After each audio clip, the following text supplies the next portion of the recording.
Yan. Ha? Tatay ni Tanggol, nahamon ako. Bakit? Nakaway mo.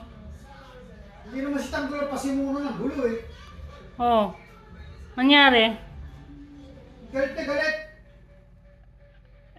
Galit eh, bakit ikaw nagagalit? Eh, nanonood lang ako eh. Akala ko may kaway kasi kaway mo.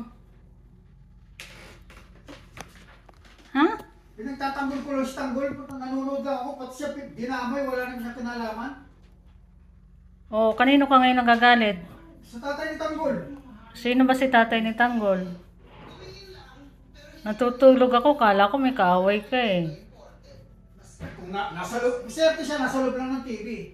Kung nasa labas siya, may paglalagyan siya rito. Saan mo siya ilalagay?